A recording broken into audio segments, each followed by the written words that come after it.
정말 하나도 주님의 나라를 위해서 한 것이 없기 때문에, 그리고 자기 마음을 깨끗하게 하기 위해서 한 것이 아무것도 없기 때문에 결국은 부끄러운 구원, 이 경우가 이제 심하면 부끄러운 경우도 못 받게 되는 경우도 있죠. 그래서 부끄러운 경우 구원을 받게 되는 경우를 볼 수가 있습니다.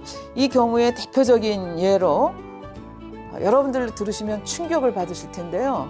아브라함의 아내였던 사라가 바로 낙원에 갔습니다. 왜 사라가 낙원에 갈 수밖에 없었던가, 당회장님께서 설명해 주신 그 창세기 강해를 요약을 해서 여러분께 제가 설명을 해드리도록 하겠습니다. 내 육신의 생각을 동원해서 아버지 하나님께서 이제 때가 돼서 약속의 씨앗을 주시려고 하는데 그것을 믿음으로 받지 않았다는 얘기가 되겠습니다. 그래서 이렇게 사라는 늘 육신의 생각을 동원하고 자기 생각과 맞지 않으면 불순종하는 모습이었던 것을 이 한 사건을 통해서 우리가 알 수가 있습니다. 그러나 아내 사라는 굉장히 자기 주장이 강하고 육신의 생각이 강하고 남편과 의논하고 그런 성격이 아닙니다. 딱 밀어붙이는 성격이기 때문에 이 사라는 시기하는 마음이 있었습니다. 질투하는 마음이 있었습니다. 자기 유익을 구하는 마음이 있었습니다. 자기 뜻대로 맞지 않으면 멀리하는 그 모습이 있었습니다. 내쫓는 그런 모습들이죠. 사라의 변하지 않는 모습, 악의 악을 바라는 모습을 보면서 알 수가 있겠습니다.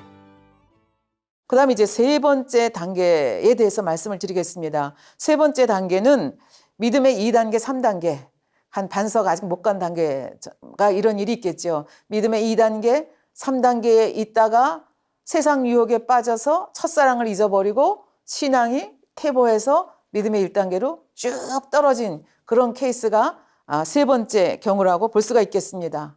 그래서 왜 첫사랑을 잃어버렸느냐? 그러면 사람들이 핑계를 댑니다. 목사님과 걸려서요, 장로님과 걸려서요, 집사님과 걸려서요, 이렇게 핑계 대기도 하고요. 아니면 너무너무 어려운 이 시험을 당해서 도저히 신앙을 지킬 수 없었습니다. 이렇게 핑계를 대시는 분이 있겠는데, 그러나 그 근본을 따지고 가면 하나님 사랑보다 세상을 더 많이 사랑했기 때문에 결국은 믿음에서 점점 퇴보했다고 하는 것을 알 수가 있습니다. 요한일서 2장 15절 후반절에 보면 누구든지 세상을 사랑하면 아버지의 사랑이 그 속에 있지 않다, 이렇게 말씀을 하고 있고요. 또 계시록에 보면 첫사랑을 잃어버린 예배서 교회에 대한 말씀이 나옵니다. 계시록 2장 4절부터 5절에 보면 그러나 너를 책망할 것이 있나니 너희 처음 사랑을 버렸느니라. 그러므로 어디서 떨어진 것을 생각하고 회개하여 처음 행위를 가지라. 그러니까 첫사랑을 잃어버린 상태에서 그대로 있으면 구원받기가 힘들다는 얘기예요. 뭐 아주 럭키한, 아주 행운한 케이스가 1단계죠. 잘못하면 구원도 못 받는 케이스가 되는 거죠. 만일 그리하지 아니하고 회개치 아니하면, 그러니까 첫사랑을 되찾지 못하면 내가 내게 임하여 내 촛대를 그 자리에서 옮기겠다. 그러니까 이 촛대를 옮긴다는 것은 개인적인 차원에서 생각하면 성령을 걷어가시겠다는 얘기입니다. 아까 말씀드렸죠. 성령이 우리 마음속에 있어야 이게 되는데 성령을 걷어가시게 되면, 성령이 소멸되면 우리는 다시 죽은 영이 되는 겁니다. 그러니까 죽은 영이 되면 구원을 받지 못한다는 얘기가 되겠습니다. 그러니까 이렇게 성령이 소멸되기 전에, 촛대를 옮기기 전에 어떻게 하라는 얘기예요? 회개하고 처음 행위를 가지라, 이렇게 얘기하는 것을 볼 수가 있겠습니다. 그래서 이렇게 회개하고 처음 행위로 돌아가게 되면 이 사람에게는 약속을 주십니다. 계시록 2장 7절 후반절에 말씀하시기를 이기는 그에게는 내가 하나님의 낙원에 있는 생명나무의 과실을 주어 먹게 하리라. 낙원이라고 말씀하셨죠. 그래서 이런 사람, 첫사랑을 잃어버렸다가 다시 이제 찾은 사람들이 가는 곳이 어디냐 하면 낙원입니다. 그러면 시청자들께서는 그러면 첫사랑을 잊어버렸다가 회개하고 찾으면 낙원밖에 못 갑니까? 그렇게 물으실 분이 계십니다. 아닙니다. 여러분들이 얼마든지 낙원 그 이상 정말 열심히 신앙생활 하시면 새 예루살렘도 가실 수가 있겠습니다. 그래서 이 시간에는 이 첫사랑을 잃어버렸다가 다시 찾은 한 분에 대해서, 한 분의 간증을 제가 좀 소개를 하도록 하겠습니다. 이분은 이제 회사에 다니시는 분인데요. 이제 지금은 이 사건을 계기로 해서 이제 목회자가 돼서 이제 목회를 크게 하시는 그런 목사님이신데요. 이 목사님에 대해서 제가 한번 소개를 하겠습니다. 제가 그대로 한번 읽어드릴게요. 1984년 제가 우리 나이로 36살 되던 해 8월 2일 새벽 2시였다. 그러니까 이분이 회사를 다니는데 아침에 출근해서 집에 나가면 하루 종일 회사 일을 하고 저녁이 되면 친구들하고 술 마시고 화투 치고 트럼프하고 하다가 새벽 2시면 집으로 오신다는 얘기입니다. 근데 이분은 여기 이제 본인의 고백에 의하면 습관이 하나 있었어요. 집에 이제 그러니까 다음 날 들어오는 거죠. 새벽 2시에 들어오는데 술을 먹고 안주 먹고 다 했지만 무슨 습관이 있는가 하면은 집에 와서 반드시 아내가 차려주는 저녁을 먹어야 잠이 오는 습관이 있다고 합니다. 그러니까 새벽 2시면 사실 다 잠자는 시간 아닙니까? 그러니까 아내를 깨워야 되기 때문에 아파트에 가서 자기 집 아파트에 가가지고 열쇠가 있음에도 불구하고 자기 손으로 열쇠를 누르는 게 아니라 벨을 누릅니다. 그러면 아내가 일어나서 문을 열어주고 아내가 차려주는 저녁밥을 아침밥인지 새벽밥인지 저녁밥인지를 먹고 그리고 이제 자는 것이 이제 이분의 습관이었습니다. 그런데 이날은 이상하게도 새벽 2시에 역시 술이 고주망태가 돼가지고 왔는데 벨을 누르려고 하는 순간 이상하게 안 되겠다. 내가 문을 열고 들어가야 되겠다 하는 생각이 들어서 호주머니에서 키를 열어서 키를 꺼내서 아파트 문을 따고 들어갔습니다. 역시 들어가니까 애들도 자고 자기 아내도 자고 있었습니다. 그리고 이제 아내가 이렇게 엎드린 채 자는데 보니까 위에 성경책이 놓여 있는 걸 보니까 아마 자기를 기다리다가 성경을 읽다가 잠이 든 것 같았습니다. 한 번 더 보니까 아내가 이렇게 엎드려 있는데 아내 밑에 엎드려 있는 그 밑에 하얀 노트가 있는 것을 발견했습니다. 그런데 그 노트를 보고 싶은 생각이 저 노트를 보지 않으면 안 되겠다는 이 마음이 있어서 아내가 깨지 않도록 조심해서 그 노트를 꺼내서 읽게 됐습니다. 그랬더니 그 노트에 다음과 같은 글이 쓰여져 있었습니다. 나는 오늘 버스를 타고 수유리 너머로 갔다. 시골길을 하염없이 걸으면서 오늘도 어김없이 죽음을 생각했다. 약을 먹고 죽을까 아니면 손목을 그어서 죽을까. 그러나 그것은 내가 취할 길이 아님을 나는 다시 한번 더 확인하고 돌아왔다. 나를 살리기 위해 십자가에서 돌아가신 주님께서 주님의 뜻을 위해 내게 주신 남편이므로 나는 사랑해야만 한다. 나는 할 수 없지만 주님께서 사랑하라 명령하심으로 나는 사랑해야만 한다. 주님 나를 도와주세요. 나의 약함을 주님께서 잘 아시잖아요. 그러니까 노트에 막 눈물 자국이 여기저기 있고 이런 걸 보면서 술이 확 깨는 겁니다. 그러면서 이제 자기 자신을 이제 직시를 하게 되는 거죠. 그러면서 막 머리에서는 둥둥둥둥둥 북이 울리고 심장을 막 벌렁벌렁 하면서 도대체 나는 어떤 인간인가 하고 이제 깊이 생각을 하면서 서재로 돌아가서 이제 정말 소리를 내서 이제 엉엉 우는 사건이 일어납니다. 그러면서 이제 처음으로 자기 자신에 대해서 발견을 하게 되는 거죠. 그러면서 이제 이런 고백을 하고 있습니다. 제가 이 세상에 태어난 지 처음으로 저 자신의 정난한 실상을 똑바로 발견했기 때문에 울었다는 거예요. 제 아내는 오로지 저 한 사람을 믿고 자신의 인생을 제게 맡겼었다. 그러나 아내가 나로 인하여 죽음을 생각하고 있을 그때 나는 도대체 어디에 있었던가? 아내가 죽음의 방법에 대해 골몰하고 있을 때 나는 도대체 무엇을 하고 있었던가? 아내가 오직 주님을 믿는 믿음 때문에 자신의 슬픔을 감추고 나를 웃음으로 대할 때 나는 단 한 번이라도 진실함으로 아내를 대한 적이 있었던가? 내 마음속에서 마구 솟구쳐 오르는 질문들에 대해 저는 한마디의 대답도 할 수가 없었습니다. 아내가 죽음을 생각하던 그 순간 저는 환락의 현장에서 오직 쾌락만을 탐닉하던 한심한 남편이었기 때문입니다. 그럼에도 불구하고 나야말로 착각을 한 거예요. 나는 이상적인 배우자요, 멋진 남편이요, 괜찮은 남자요, 능력 있는 청년이요, 장래가 촉망되는 젊은이라고 스스로 착각하면서 자기 도취에 빠져 있었으니 나는 어찌된 인간인가. 그러면서 이제 서럽게 우는 거죠. 그러면서 나는 아내가 불쌍해서 울었다. 이 아내를 생각하니까 아내가 불쌍해서 울었고 또 어머니가 불쌍해서 울었다고 얘기를 합니다. 그러면서 얘기합니다. 내가 3살 되던 해 형님이 세상을 먼저 떠났기에 저는 6남매가 남은 집안의 외아들이 되고 14살 되던 해 아버님의 소천으로 어린 나이에 제가 호주가 되었으니 저에 대한 어머니의 기대가 얼마나 컸겠습니까? 새벽마다 교회에서 이 자식이 잘 되게 해달라고 얼마나 울며 기도하셨겠습니까? 그러나 그 아들이 자기 아내의 죽음과 절망의 구렁텅이 아내를 죽음과 절망의 구렁텅이로 몰아넣을 정도로 타락한 아들이 되었으니 어머님이 느끼셨을 배신감과 절망감이 얼마나 컸겠는가. 그래서 어머니 때문에 불쌍해서 또 울었습니다. 그러나 무엇보다도 내 자신이 너무 불쌍해서 계속 울었다고 얘기를 합니다. 그러면서 내가 36년 동안 가룟 유다처럼 주님을 배신하는 삶을 살았구나. 이 절절하게 이제 이런 마음이 오는 거죠. 내가 왜 이런 삶을 살았을까? 어쩌다가 이 지경이 됐을까? 그러면서 나는 주님께 버림받은 영혼이야. 저주받은 영혼이야. 이 생각을 하니까 너무너무 서러워서 어떻게 이게 억제가 안 되는 거죠. 그래서 정말 세상 말로 말하면 절망 속에서 꺼이꺼이 울고 있는데 갑자기 그 순간 뒤에서 누군가가 이렇게 포근하게 저를 감싸 안는 것 같은 느낌이 들었다. 그래서 이분이 생각하기를 내가 꺼이꺼이 우니까 아내가 놀라서 일어나가지고 들어와서 보니까 남편이 울고 있는 현장을 보고 뒤에서 아내가 나를 이렇게 포근히 안아주는 게 아닌가? 그래서 이렇게 뒤를 돌아봤더니 아무도 없었습니다. 착각인가 싶어서 다시 눈을 감았습니다. 눈을 감았는데 다시 누군가가 더 포근하게 나를 안아주는 것 같았습니다. 그래서 또 누구지? 그리고 또 이렇게 쳐다보니까 아무도 없었습니다. 그래서 다시 눈을 감고 있는데 마음속에서 세미한 음성이 들리기 시작했다 하면서 이렇게 썼습니다. 나의 사랑하는 누구누구야. 그래서 자기 이름을 그 세미한 음성이 불러주십니다.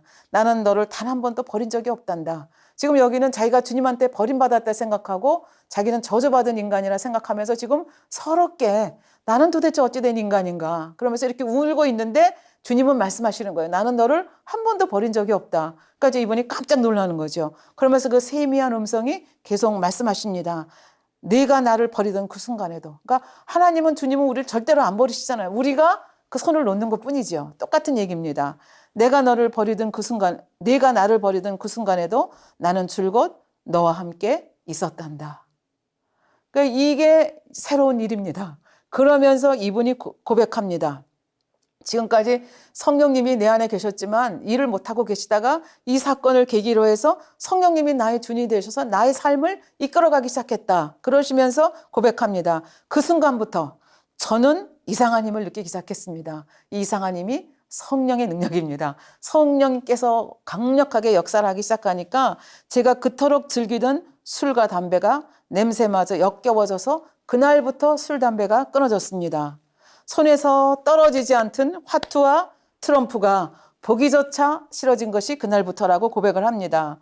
친구들과 동료들과 사랑하던 가족들이 너 참 변화됐다. 이렇게 말하기 시작한 것이 그날부터고 가정에서 일터에서 자네 참 많이 변했네. 아빠 변했어요. 당신 변했어요. 이런 소리를 듣기 시작한 것이 바로 그날부터였다. 이렇게 말씀하고 계십니다.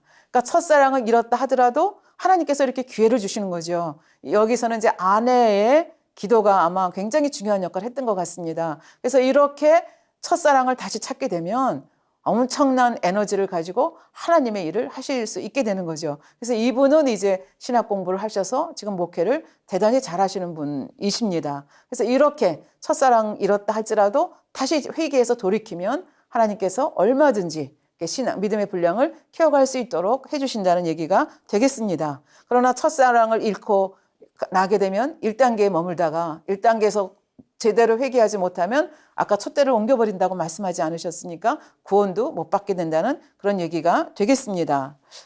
그리고 이제 마지막에 네 번째 케이스를 말씀을 드리겠습니다. 사함받을 수 있는 죄와 사함받을 수 없는 죄에 대해서 말씀을 드렸습니다.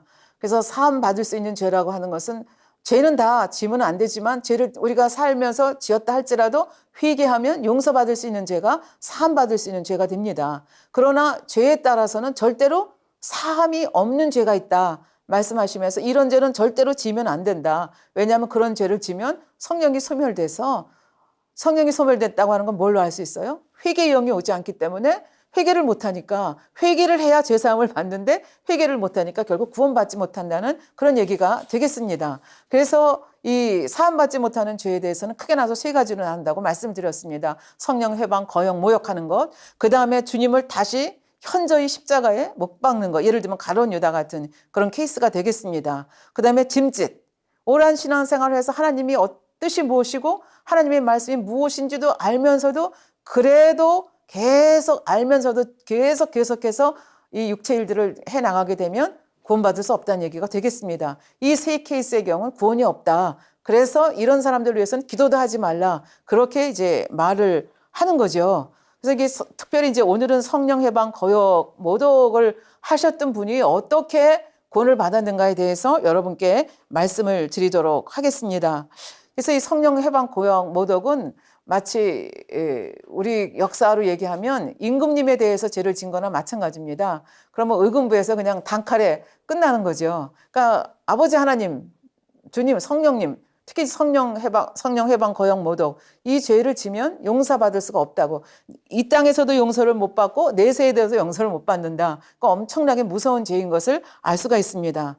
더군다나 똑같은 성령 해방, 거역, 모욕을 했다 하더라도 초신자가 짓는 거 하고 신앙생활을 오래 해서 장로니, 주의종이니, 권사니 이러한 직분을 가지고 있는 분들이 성령 해방, 거역, 모독 이 죄를 짓는 거하고는 하나님께서 보시기에 하나님은 불꽃 같은 눈동자로 우리를 보고 계시고 일곱 영 또 천사들 그래서 다 세밀하게 우리 마음까지라도 내 생물까지 동원하셔서 이게 다 종합적으로 평가를 하신다고 말씀을 드리지 않았습니까? 그래서 하나님은 정확하게 우리를 평가하는데 이렇게 똑같은 죄를 지었다 하더라도 아무것도 모르는 초신자가 지은 경우하고 또 이런 장로님이나 권사나 주의종이 지은 거하고는 이게 죄의 질이 굉장히 다르다는 얘기가 되겠습니다. 근데 제가 지금부터 말씀드리는 분은 저희 교회에서 이제 실제로 있었던 분이신데요. 한 장로님에 대한 이야기입니다. 그러니까 장로님이라고 하면 굉장한 직분이죠. 그리고 신앙생활을 많이 오랫동안 하셨다는 거 알 수 있고, 그러니까 장로님 정도 되면 우리 당회장님께서 늘 말씀하시기를 적어도 3,000층 이상은 가야 된다. 그러니까 영으로 들어가야 된다. 그렇게 믿음의 4단계 이상은 되어야 된다. 그렇게 말씀을 하시는데 이분은 왜 간신히 그것도 간신히 마지막 순간에 구원을 받았는가 하는 것이 이제 문제가 되겠습니다. 이분은 몸이 아팠을 때 당회장님의 기도를 통해서 치료를 받았습니다. 그리고 그 안에 되시는 분도 정말 치료받지 못하는 세상 의학으로 치료받지 못하는 그런 죽을 고비 그 병에서 기도를 받아서 치료가 되셨습니다. 그러니까 부부가 다 목자의 은혜를 받았고 하나님의 은혜를 받은 것입니다. 그래서 너무 감사해서 부부가 열심히 교회에 충성을 해서 일꾼이 되었고 장로까지 된 그런 케이스라고 볼 수가 있겠습니다. 그런데 이제 이분이 성령해방 거역 모독을 하게 된 계기가 있었습니다. 저희 교회 차원에서 1998년, 1999년에 교회적인 그 축복의 연단이 있었습니다. 저도 그때 그 예배를 드리는 자리에 있었는데요. 근데 당회장님께서 늘 말씀하시기를 이번에 연단이 오는데 이 연단은 축복의 연단입니다. 여러분 이 연단을 잘 견디기 위해서는 절대로 보고 듣고 전하지 마십시오. 이런 말씀을 저희들에게 한 번이 아니라 누누이 해주셨습니다. 저도 지금 귀에 쟁쟁한데요. 그래서 이때 이제 그 악한 세력들이 이렇게 반영을 해 나가면서 정말 근거 없는 이상한 소문들을 많이 퍼뜨리기 시작하면서 교회가 굉장히 어려운 연단을 당하게 됐습니다.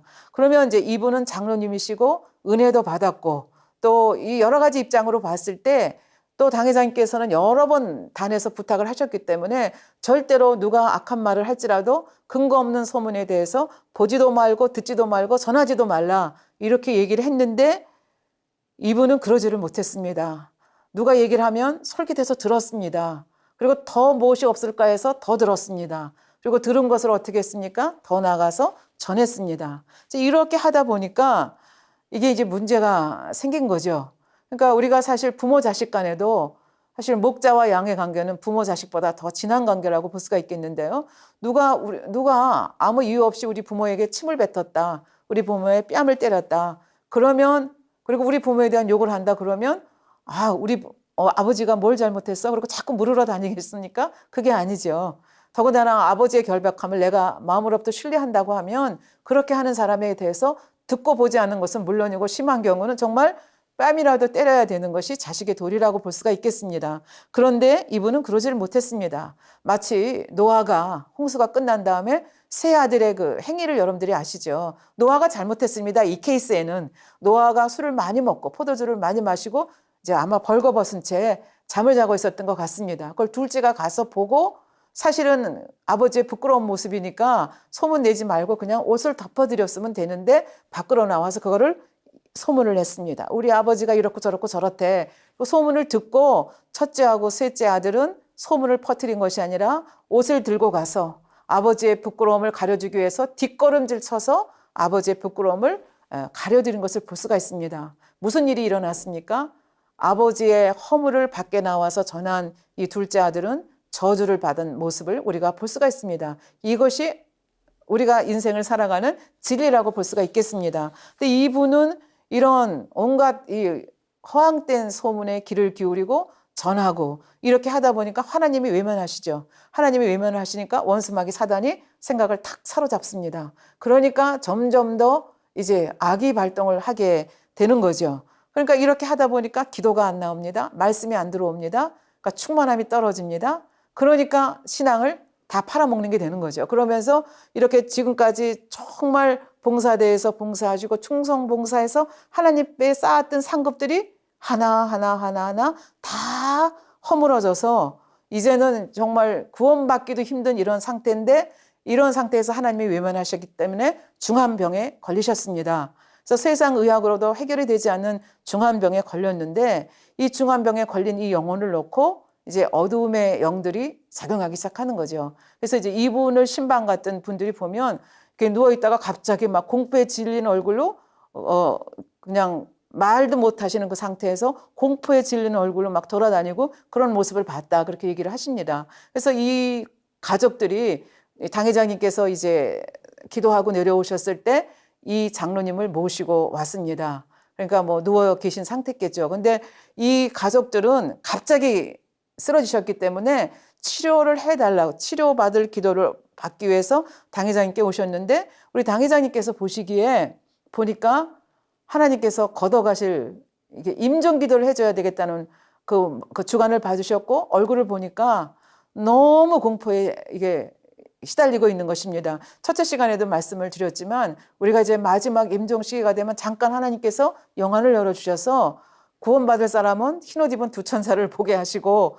구원받지 못할 사람은 그 끔찍한 어둠에 검은 옷 입은 어둠의 사자를 보죠. 지옥 사자를 보게 돼서 공포에 질려서 이제 세상을 떠난다고 말씀을 하죠. 그래서 그 임종시의 마지막 모습을 보면 이 사람이 구원을 받았는지 아니면 구원을 못 받았는지 알 수 있다. 이렇게 말씀을 하셨는데요. 이분 보니까 그 공포에 질린 얼굴, 그러니까 당회장님께서는 이분의 영적 상태를 아신 거죠. 그래서 치료 기도를 받기를 위해서 온 그 분들의 기대와는 달리 당회장님께서는 그 악한 영들을 물리쳐주는 기도를 하시고 그리고 이 영혼을 하나님께서 받아달라는 기도를 하셨습니다. 그러고 나니까 이 장로님의 얼굴이 그 공포에 떨던 얼굴이 갑자기 평안해졌다고 말씀을 하셨고요. 그러니까 주위에서 많이 보셨겠죠.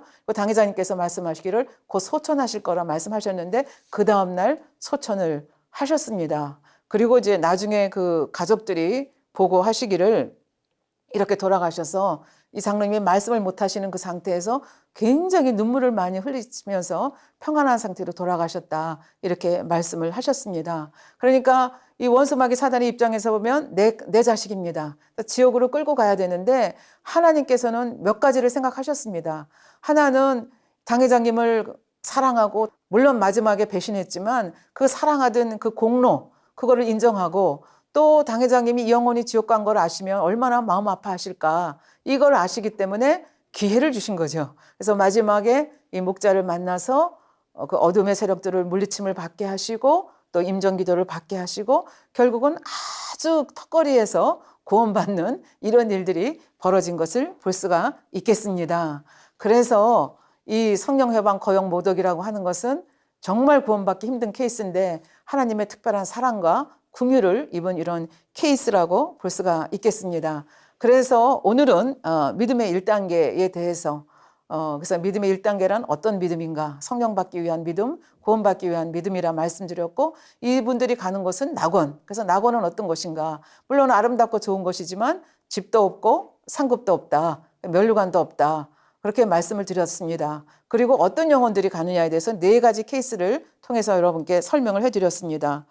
우리가 이 땅에서 사는 것은 사람들이 입으로 무슨 말을 하든지 간에 우리는 이 땅에 왜 사는지를 압니다. 아버지 하나님께서 참 자녀를 얻어서 천국으로 우리를 들으시기 위해서 우리를 이 땅에 경작하신다는 것을 알기 때문에 우리가 이 땅에서 사는 궁극적인 목적은 구원받기 위한 것입니다. 그리고 더 욕심을 낸다면 더 좋은 천국에 들어가기 위한 것. 저희들 입장에서는 새 예루살렘, 그것도 목자의 성에 들어가길 원하는 것이 저희들의 소망이라고 볼 수가 있겠습니다. 근데 이렇게 천국과 지옥에 대해서 전하면 아까 한편 강도처럼 나는 세상이 너무 좋아요. 그러나 천국이 있다는 거 그냥 뭐 있는지 없는지 모르지만 있으면 어떡해요? 그러니까 나는 마지막 순간에 마음껏 즐기다가 숨이 넘어가기 전에 마지막 순간에 저는 예수 그리스도를 영접하고 구원받아 낙원에 갈게요. 이렇게 말씀하시는 분을 종종 만날 수 있습니다. 그런데 한번 생각해 보십시오. 믿음이라는 것이 내가 원한다고 해서 주어지는 것이 아니라는 말씀을 첫 시간에 드렸습니다. 하나님이 주셔야 되는데 갑자기 죽는 순간에 믿음이 주어질지 그것도 의문이고, 그 다음에 이 세상에서 내가 언제 죽을지 아는 인간이 누가 있습니까? 하나님만이 아십니다. 그러니까 나는 죽는 마지막 순간에 이렇게 하겠다. 그거는 굉장히 미련한 선택이라고 볼 수가 있겠습니다. 그래서 믿음이 그렇게 순식간에 주어지는 것이 아니고 언제 죽을지 알지도 못하고 이런 상황 속에서 그런 생각을 한다는 것은 굉장히 위험하다. 그러니까 은혜 받을 만한 때에 구원의 기회가 여러분에게 주어졌을 때 아마 여러분들 시청자분들께서 아직 예수 그리스도를 영접하시지 않은 분들은 하나님이 여러분들을 사랑하셔서 이 특강을 듣게 하시는 것으로 생각을 합니다. 이것이 아버지께서 시청자분들을 사랑한다는 아버지 하나님의 사랑의 타치입니다. 이 타치에 응답하시는 여러분들이 되기를 바라겠습니다. 그리고 이 세상에서 살면서 우리는 굉장히 욕심을 많이 부리죠. 좋은 집 사고 싶고 좋은 건 먹고 싶고 좋은 건 누리고 싶어서 욕심을 부립니다. 그러나 이 땅의 것들은 우리 인생이 끝나면 다 한 줌의 흙으로 변화되는 아무것도 아닌 것입니다. 우리가 영원한 것은 이 땅에서 행한 대로, 행한 대로라고 하는 것은 선을 행하면 선에 대한 값으로, 악을 행하면 악에 대한 값을 우리가 받게 되어 있습니다. 그러니까 우리가 이 땅에 대한 것에 대한 욕심을 낼 것이 아니라 우리가 행한 대로 거두게 하시는, 그야말로 공평하지 않습니까? 그야말로 공정하지 않습니까? 그런 행한 대로 갚아주시는 아버지 하나님을 믿으시고 주님의 그 보혈의 공로를 힘입어서, 또 그러면 내게 주시는 그 성령의 능력을 힘입어서 영적인 욕심을 가지고 구원을 마땅히 받아서 최소한도 낙원에 가셔야 되겠지만, 낙원이 아니라 앞으로 계속 설명이 되겠지만 이 낙원 다음인 일천층과 낙원은 비교할 수가 없는 좋은 것입니다. 그래서 좀 더 좋은 것으로 아버지의 은혜를 아신다면, 주님이 나를 위해서 그 생명을 바쳐서 어떻게 헌신하셨는지 희생하셨는지를 아신다면 나는 낙원이 좋겠습니다. 이렇게 말한다는 것이 얼마나 아버지 하나님께 죄송한 말씀인가, 주님께 죄송한 말씀인가를 여러분들이 아실 수 있으실 것입니다. 정말 여러분들이 주님의 은혜를 생각하신다면, 아버지의 사랑을 생각하신다면 영적인 욕심을 많이 내셔서 낙원이 아니라 최고의 장소가 새 예루살렘이거든요. 그 새 예루살렘에서 같이 만나시기를 기원하겠습니다. 감사드립니다.